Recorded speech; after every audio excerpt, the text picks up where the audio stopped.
Hello guys, welcome back to Photographics Academy. So today we're going to be retouching this beautiful studio portraits using Kumoo, right? Everything we're going to be doing right here inside Kumoo, right from the background to the color grading to the skin retouching, we're going to be learning a whole lot. So without wasting much of your time, let's quickly get started.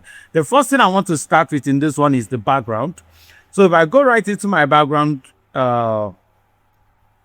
slider over here, you're going to notice that if I click on clean background, it's going to still look messy, right? So I'm going to use a particular technique of gradient to fill the background, because looking at the whole image, I feel yellow is going to be a very beautiful color.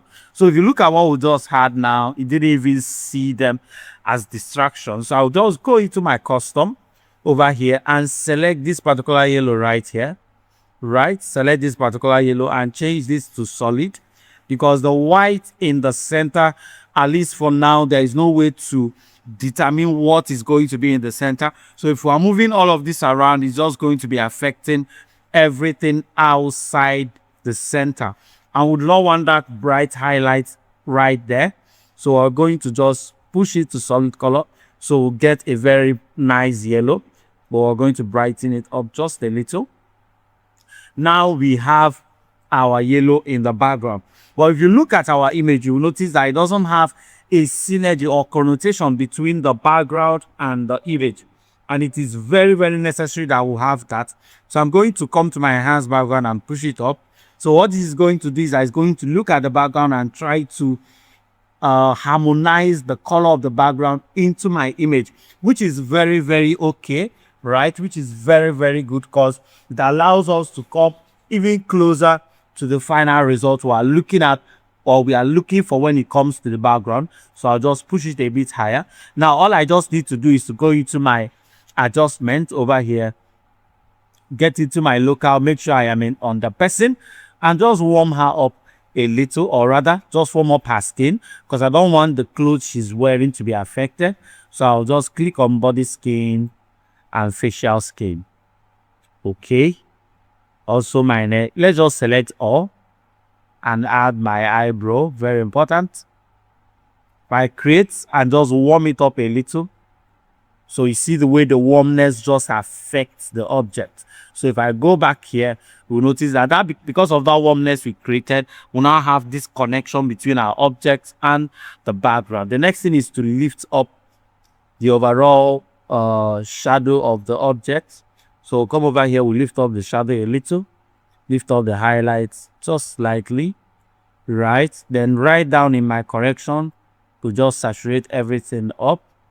So if I go back into here, you are going to notice that we now have the background and the object looking more like connected. So we'll have that warmness on our object right there. Now the next thing we're going to do is to get into the retouching proper. We are done with the lightning and the background and all of that, so we just get into the retouching proper. So all I need to do is to come over here, fix my acne for face, fix my acne for body, do the same thing for the moles, remove my body blemishes. I think I'm going to touch down the matte a little. My dark circles, very important. I'll leave every other thing the same way. Come down here and make sure that I increase my face disfocus repair to get some focus back into her face. Then right inside my skin, I'm going to do my frequency separation for face. Increase my high frequency. Then use my refinement effect and my neutral gray leveling to bring in that dodge, micro dodge and burn effect. Then over here, I'll do my frequency separation for body. This one I'm going to smoothen out, but I'm also going to texturize by increasing my high. So once I'm done with that, I'll come straight down to skin tone, select any particular skin tone that still looks good for what we are doing, but creates that separation. So I like the way that particular one handled it. This one is beautiful. So we'll now have a darker skin tone, even though it's still looking like what we'll have in the background, but now her skin is standing out. So we'll just brighten it up a little and leave the tone. We are good to go.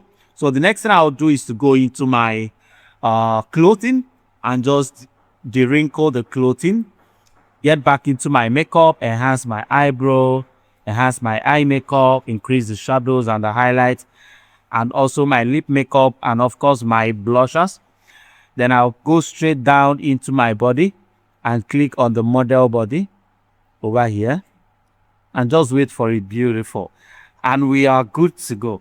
Just by doing this, we have been able to transform this image from this to this, and the job is done. So if I show you the before and after in comparison, we are going to see where we started and how much we have done using Kumoo. Thank you so much for watching this amazing video. In case you are not yet using Kumoo in your workflow yet, you are missing out on a whole lot of improvements. All you need to do is to go to the description of this video. You're going to see the download link over there. Click on it and download Kumoo to be able to use it in your day-to-day photography workflow, and you will thank me later. Thank you so much for watching. Make sure that you subscribe to our YouTube channel, and if you subscribe, click on the notification bell to get notified every single time we drop a new video. Until then, see you on the next one.